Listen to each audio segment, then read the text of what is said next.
Okay, influencing the federal judge appointment process with interest groups and political parties and how they wield influence on the process. The first slide, first and foremost, is pretty simple. We've been over this time and time again, but basically it's a simplified version of how a federal judge is nominated to an open vacancy in the federal judiciary. Number one, the president nominates. That's pretty good. Number two, the Senate Judiciary Committee will kind of do the background check and then, more importantly, make sure that the person is actually good enough to be on the courts, and then ultimately the Senate will vote, and 60 votes will carry the nomination. But the one thing about the Senate Judiciary Committee that you got to know is this is kind of a precedent that is set in the 1950s that the Senate Judiciary Committee will vet judges that are going to sit on the federal bench. And so when we talk about vetting, we're talking about doing a background check. So if you were to go to a job, your employer should do a background check on you to make sure that you are the right person for the job. And the Senate Judiciary Committee is the same way.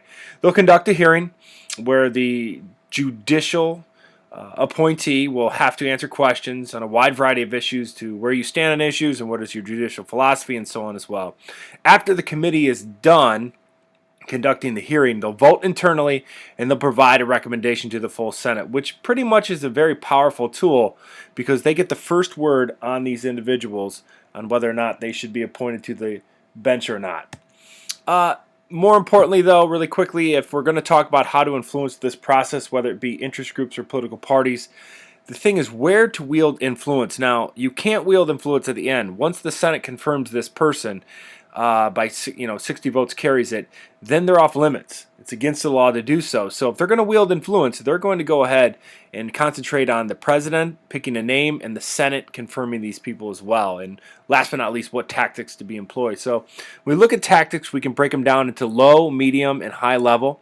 Low takes little, if all. Initiative. Medium takes a little bit of initiative, but nothing too crazy. And high is the very highest level that we see interest groups employ. Now, we did say yesterday that an interest group's number one weapon is its information, and that is true.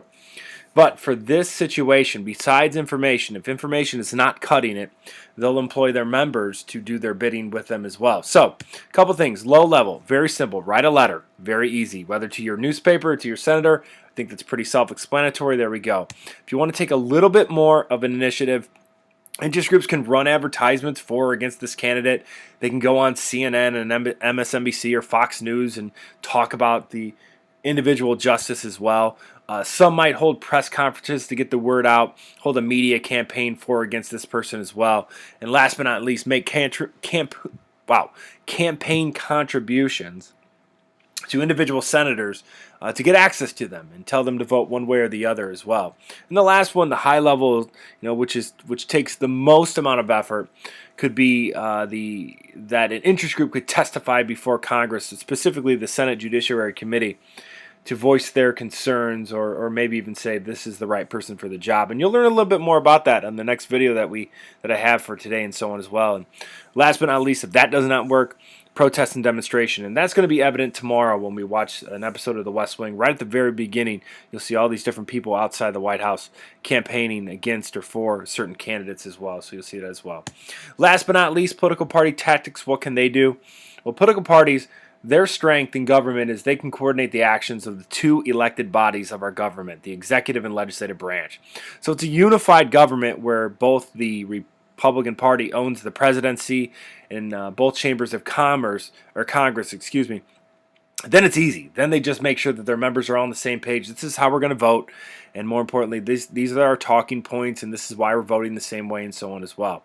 Now, if it is divided government, then the minority party is also going to try to galvanize support in their party to go against the particular candidate as well. So when it's divided government, political parties are not as strong as what they are in unified. But we're going to kind of learn a little bit more about that in the next section that I'm going to have you do, where presidents have to be able to maneuver around divided government. It's a skill that some presidents have and some don't, but we'll get there in the next. But any questions, concerns, or comments, please always understand that I'm always available via email.